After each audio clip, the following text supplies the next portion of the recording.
A Hairier Problem by Blue Bastard. Rise of the Furball.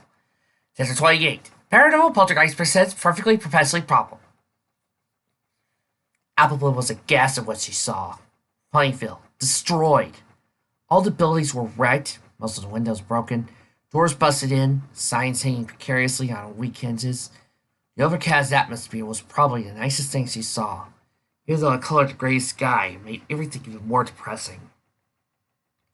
More eerily, the town was abandoned. Not a soul to be found. No bodies, thanks Celestia. Almost if the entire population sans Applebloom had just vanished. Came the ethereal voice of one who should have been dead. Applebloom's first stood on end, her head slowly turning to see the source.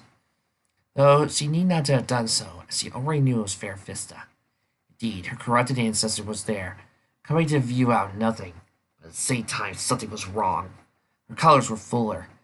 There were a sound with her steps. Her eyes were glowing more menacingly. Applebloom realized it. Fair Fista had somehow stopped being a ghost. Then, to add to the horror, Applejack and Lightning Dust emerged similarly, except they weren't themselves. They had wild looks in their eyes of feral bloodlust, looking more like wolves than ponies. Then more ponies came forward as wolves.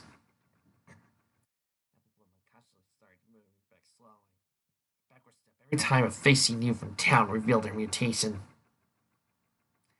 Go ahead, taunted Fair Fista. Round. The filly needed no more convincing. Assuming her wolf form, she darted off. There was no set destination in mind, so ironically, the Everfree was probably a safer place than Ponyville for once. But that was only if she could get there. An impossible task, as at every crossroads she was cut off by more and more Ponyville's altered populace. Soon, she was hurried to a dead end, with all the town now against her. Slowly proceeding forth, Fair Fista at the front, her eyes glowing brighter as still as her face became darker in shadow. Gotcha. Applebloom saw off her bed, screaming her head off. No! She quickly realized it had all been a dream. None of it had been real. At least, until Applejack smashed through the door and got down on the ground like a wolf, snarling in any possible opposition. Hiya! Screamed Applebloom again, as far back as she could without stomping over the edge. Her legs raised to block Applejack from seeing her face. Applejack, realizing what happened, stood back up and turned to her sister, concern on her face. Hi, Applebloom, it's Molly. Hi, Applejack. Everything's all right. No, cried the filly. You're not yourself. Norris Mirror gave a deadpan look to a statement like that.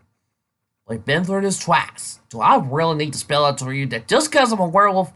Well, are you still a ponytail? Accused your younger sister. So she did lower her guard a bit, enough for Applejack to see the tears in her golden eyes.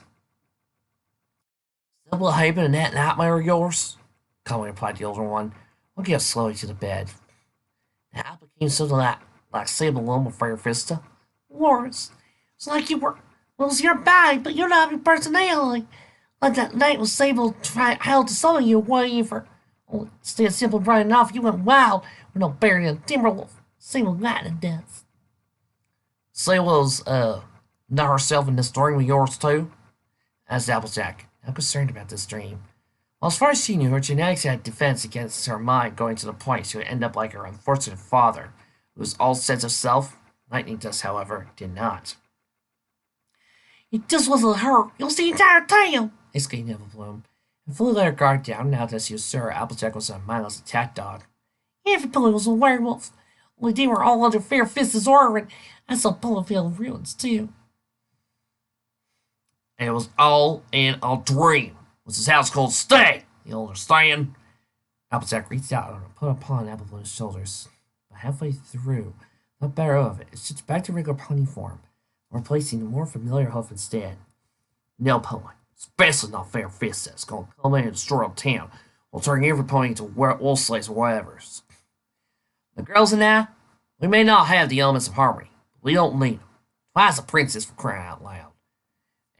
That's a super fast, and Applejack is strong, and everybody's unpredictable. Are you starting to see the pattern here? And we also have Raspberry Barrel, who certainly cares about Ponyville and every pony in it, just as much as any of us do. You understand? Well, yeah. Thanks. Now, you best better go back to sleep. Try to dream of something less full of flea-blood and fancy. See, higher? Tomorrow's Monday, so you're going back to school. I eat my homework, said the Apple Bloom, flashing werewolf teeth. No, you don't need that much fiber. Oh. I'm starting to have second thoughts about getting out of the death penalty, complained Raspberry. She was probably going to kill something, in the dark crystal effigy, of course. Didn't want to actually take a life if she could help it in the next few minutes. Oh, come on, teased Keynes. At least you got the royal hairdresser to style your mane. Last time I had mine done up for her special occasion, Verity volunteered for the job. And it was not good, Miss Lily, I'll admit. No offense to Lady Verity, piped the hairdresser, fizzy quaff. But the fact she managed to make the judicial crystal empire undress on her second try was pure luck. I remain of the opinion of some unruly pony was trying to undermine the chances of the crystal empire getting the crystal gains by making me sick when I was needed most. Your Majesty should have held off on seeing the representative until I was able to resume my station. It won't happen again, Frizz, apologized the Alcorn. Speaking of resuming one station, said Raspberry, changing the topic, whatever happened to that thing you wanted to show me? You mean Sombra's personal records? Princess Cadence! Interrupted Frizzy, her face clearly expressing shock. You're not seriously sending another princess to that damnable hellhole, are you? Wait, another princess? That Raspberry concerned. Was there somebody like her? Gifted with dark magic that possibly... By another, I've offended Cadence herself. Oh. Raspberry sighed internally. Of course he was the only one like her. No one else was unfortunate enough to have a similar troubled childhood. Raspberry is different, Fizzy, explained Cadence. Sombra's little sanctuary inside the castle is, of course, protected by his dark magic, but so far no pony's been able to get any kind of understanding of it long enough to write it down before succumbing to the corruptive influence of the dark arts. And you would really set some pony in of your own bloodline there, the stuff as you force yourself to time and time again. Is there something I wasn't told? Asked Raspberry, not being happy about being out of the loop. Quite glanced at Heliodor, who was being lovingly tended to by two crystal pegasi, and the bird shrugged as answer. He knew nothing of the matter himself. Clark sighed. In the past, Her Majesty had a disturbing tendency to go against the advice of the most important advisors, including both myself and Prince Armor, by spending time inside that cursed chamber and suspending herself to unimaginable pain. Oh yeah, that. Raspberry shrugged slightly. She already told me about that. Frizz was aghast. You think it's not that serious of a matter? Every second she spent in there could have corrupted her a little bit more until she became the reincarnation of that foul beast Sombra. She didn't wheel onto Cadence, who was trying not to laugh. And why are you laughing? Do I amuse you by being worried about the health and welfare of my regent? No, you got it all wrong with Frizz. You have a very valid point. But it's just that... Cadence couldn't stop herself from glancing at the floor and laughing. Mrs. Quaff, began Raspberry, unamused that the time to the salon was taking even longer. You know, I'm the one that all the commotion up in the Karen lot 2 days ago was about, right? Yes, replied the stylist. That's where the discussion was going. Do you know why I was on trial? Well, of course, everybody knows that your trial was because you used dark magic. Oh. In response, Raspberry lined up a little with a soft smile. In fact, I'm a princess, or soon to be at any rate. This means I am, for all intents and purposes, the only pony close enough to Sombra that I could get into that room safely. Ah, so that's why Her Majesty is behaving much unlike her station, grumbled Quaff, glancing over at the still laughing Cadence. If it makes any difference, Mrs. Quaff, she's not been corrupted or anything by dark magic left in that study. I can tell that pretty easily. But considering I haven't been near this alleged damned hellhole, it's pretty indicative that Cadence is fine. Yes, like I said, I'm fine, Charlotte Cadence. I've finally regained balance of 4 legs. But I'm so be interested in you, Fraz, that I do intend to take you there once we're done with all this prep for your coronation. Finally! Exclaimed Raspberry happily. Something not stationary to look forward to. Back at Ponyville, school had just let out and the fillies and colts were back in town, mingling with the older ponies and generally being kids. Except one. She rushed away from school as fast as possible, needing every last second to get her plan ready for her to be in position. That's it, Apple Bloom, thought Diamond, Watching from a vantage point on the roof adjacent from where the trap was, nobody could see her, especially not those on the street. There was enough of a crack on the rakes, and a lip at the top where she could survey the ground below. Come on, get closer. I have a treat for you. As expected, she was with the two other loser ponies she had as friends, the useless unicorn and pathetic Pegasus. There was also her cousin, Babs Seed, who once been cool but changed sides and was now no better than the rest of them. But wait, there was a fifth filly with him. No, it couldn't be. Silver Spoon, whispered Tiny Tiara to herself with disbelief. The two had gone their separate ways over the whole debacle on Nightmare Night. But Tiara knew deep down that Silver had enough self-respect she couldn't hang out with the Crusaders. After rubbing her eyes, Diamond couldn't deny that her former PFF now walked among her former enemies. How could she do that?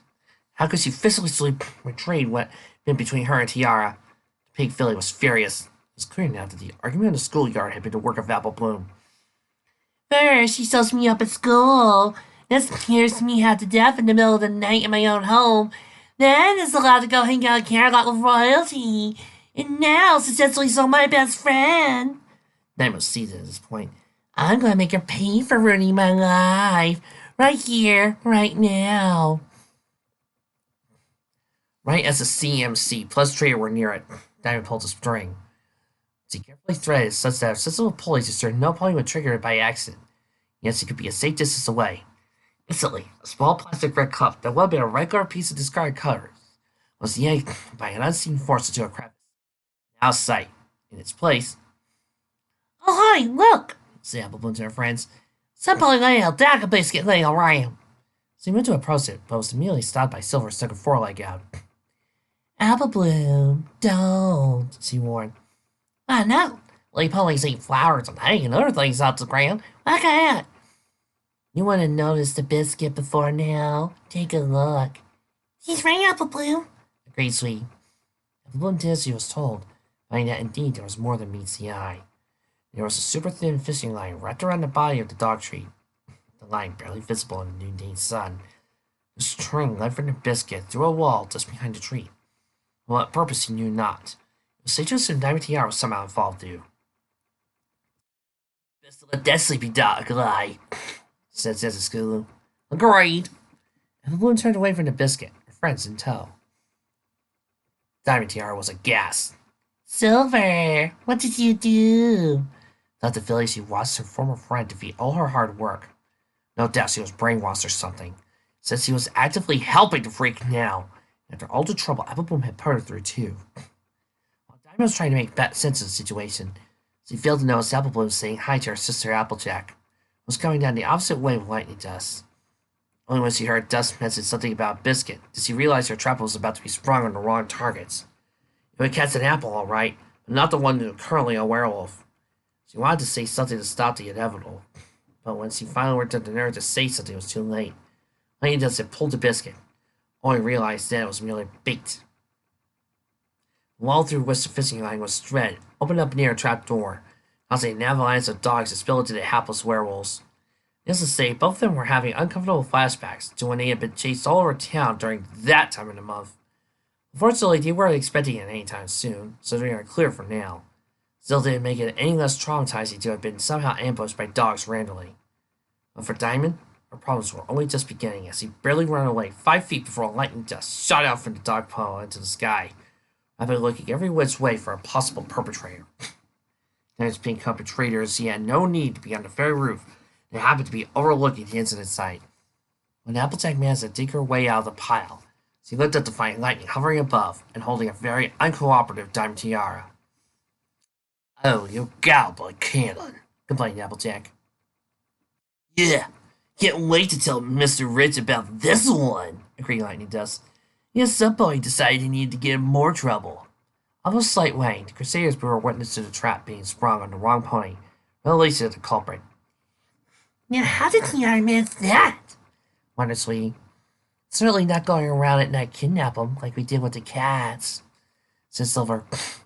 So that was lame, accused Apple Bloom. The Silver's humble expression took the bite out of it. Yeah, but that was also before. Back when I had been convinced by Tiara and that ghost, yet you were a real threat to this town, not the other way around. Scoot smiled. So you're fully with us now? Not as Crusader. I can't be since I have this. Silver rocked her flight bit, ideating to mark a destiny upon them. Whatever everything, you girls have been the nicest anybody's been to me after what happened in Nightmare Night. On top of that, I don't think I could ever repay Apple Bloom for saving my life after the water tower burst, so yeah, fully with you. One by one, the Tracers created knowing looks. Their expresses plotting a scheme forming their heads. Silva, come with us, said Bass, sticking her great counterpart foreleg at hers. I think it's time we adjust something. For a door that holds my ancestor intended to be mine, said Raspberry. I was admittedly expecting something less mundane. Yeah, agreed Cadence. And it's sorry to disappoint me. Of course, you could say that about Saber himself, too, considering how short his resurrection was. Both ponies laughed at the joke. They stood in front of a regular wooden door, which, aside from being located far off through the main thoroughfares of the castle interior, was literally nothing special. No seen images or cult-like runes carved into its surface, no leaking auras of evil coming from it. All there was in the door frame was several planks of wood held together, with more wood crossbeams and a few nails. The funny thing is that this door is actually extremely valuable, along being sacrilegious, explained Cadence. These timbers were grown from the ceiling, whose seeds came from the Tree of Harmony. The Tree of what now? Questioned Raspberry, both she and Heliodor raising eyebrows at the unfamiliar name. Cadence laughed softly. The Tree of Harmony. A real original name, I know. But more importantly, its wood only grows in special places. Most ponies don't even know the main tree, which the elephants both came from and were returned to. But to use any lumber from anything that comes from that tree risks destroying the fragile balance of harmony the tree provides. So, this door is basically a buck you to everything Princess Celestia talks about? Yeah, pretty much. Raspberry merely nodded, then took a deep breath. Alright, Healy, you ready? The loyal Phoenix nodded, puffing out his chest a sign of bravery. Well, at least one of us is.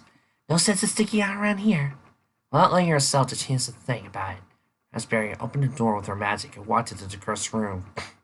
She was immediately beset by a magic force, definitely dark in nature, but at the same time she could feel it, proof of a presence. Slightly less so for Heliodor, probably only letting him in because he was her pet. The magic went away, leaving a pony and bird unharmed inside a chamber filled with old tomes. There was no dust or signs of age, as to be expected in a room protected by powerful magic spells. Many places had gaps where books should have been. Before the room had turned super hostile, the amazes of its royal guard wasted no time removing all the dangerous material to get Firefly. They only been able to remove a small fraction. Much of the library appeared untouched. You're not spazzing, are you? So that's good? Lovely called out Cadence. It was still outside the room. Yeah, as we thought I'm fine in here, answered back Raz. Her attention was quickly taken to a book that had been left out. How I Did, by King Reginald Sabra. Hello, what's this? Cadence, who could easily see what Raspberry was doing, tried to be as helpful as possible. I think that's the book Sandalwood and Lyra consulted back when we were here. The pages might be folded on the relevant sections. Indeed they were, as Raz noted. While Heliodor had flown out to do some exploring, Raspberry quickly opened the book to the dog-eared pages. The contents she found were disturbing, to say the least. At the same time, Raspberry could glean information from the runes and symbols in the book, among the normally legible writing. Icons that made no sense unless one understood dark magic. Maybe not even then, unless they were truly gifted at the dark arts, like Sabra and herself. But most importantly of all, she understood them on a level that, if given time, she might be able to come up with a counterspell. That's your cure for lycanthropy. She smiled, knowing she could undo the damage she'd done to Applejack. Save Applebloom lightly just as well. Then, if given a chance, finally destroy Fair Vista by removing whatever powers she got tied to, in order to resurrect her ghosts. It's ironic, she thought, that the light of hope comes from a room shrouded in the darkest. Silver desperately tried her best to maintain balance as her entire world was rocked by a musical earthquake. Skynet! Sighed Applebloom. Oh, right, sorry. Plus Skulu, who had been repeatedly told not to make the treehouse rumble whenever she played the intonation drums. Don't worry, said Bass to Silver. She did that when they accepted me in the CMC too. Great, replied Silver Crunchy. Ahem, interrupted Sleepbell. If I may, we, the Kingmaker Crusaders, let Silver Spoon to join us as a sister, friend, confidant, ally, boss, buddy, pal, gal pal, car, so just wait a second. This is the young president at the initiation speech. Skulu rolled her eyes. I told you, the new one is in the drawer at the podium. Ah, yes, of course. Sweetie blushed in embarrassment. Slightly as he tossed over the lengthy sea of parchment away, in favor of a slightly similar one. Starting over, shall we? Okay, we need Key Marker Senior, so I Silver Spoon to join us in our group and our journey to discover our key marks. Silver rocked to the side of her legs in uneasiness. Since for some reason, seeing the Crusaders kept forgetting she did have a key mark. However, continued Slee, oblivious to Silver's discomfort, since you're having her attain your key mark, we bring her to our group as a special role key mark consultant. Since me helps us on our own discoveries. Consultant, huh? Thought Silver. I get used to that title. So, special consideration, we swear in as a member of the Key Marketeers. Congratulations, said Applebloom, throwing a fabric bundle into the air. The bundle unfurled at the apex of his path, releasing confetti to the air. As it fell to Silver, who took the cloth to examine closely. She saw it was an exact copy of the capes that the other 4 Crusaders were wearing, blue bats and all. She looked at her newfound friends, wide-eyed, and blood coming to her face, wondering how she could have overlooked the ponies who were true friends, when she was so desperately clinging to the false one with Diamond Tiara. So, how does it feel to be a true blue Crusader? Asked Baz, who had once been against the Crusaders with Silver a long time ago. It feels good. It feels right. Diamond Tiara sat in a huff. The latest plan had possibly been the greatest unqualified disaster yet, even more so than Nightmare Night. There at least he had the benefit of the most important ponies in town trying to cover up the truth. And now she raised to embarrass them in public, with Silver had betrayed her once again. Make matters worse still, she didn't have another chance to expose Applebloom now, although having been grounded until further notice, and her rights to demanding anything in her father's store curtailed as well. She had no resources and no ability to try again. To top it all off, the power went out suddenly. It was almost midnight, so without power the room was pitch black. Not even nightlight could help provide a path to a late-night bathroom trip be necessary. Ah! Said Tiara, furious at the latest problem. What good are electric bills? These don't keep the power going.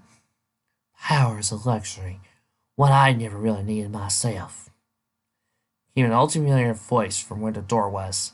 Somehow Fair Fist had returned, managing to open and close the door without a single sound. Oh, great, it's you, grunted Tiara. What do you want? I saw your little escapade in town today. Real decent, of course. Mr. sauntered closer. Miss Tiara noticed more presence in her lap stepped before. In fact, everything was done with more presence than before. Ah, yes. By the way, I figured out how to stop being dead. Quite novel, really.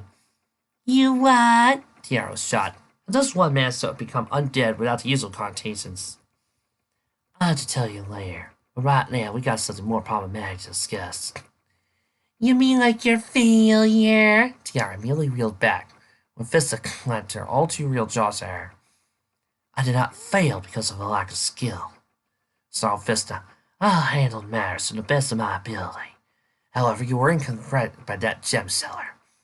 The one on trial. I was skeptical about that. What does she have to do with this? Sir, she was on charge of the dark magic used, but that was because she...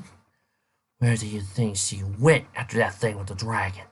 Oh yes, I learned about what happened. The entire damn country knows about it. One that doesn't nearly accidentally kill the adopted brother of Twilight Sparkle without narrow cell coverage. Somehow, she knew to come to the castle ruins and trick me multiple times enough to kill that little twerp. How? Fist of facepawed. Dark magic, you idiot.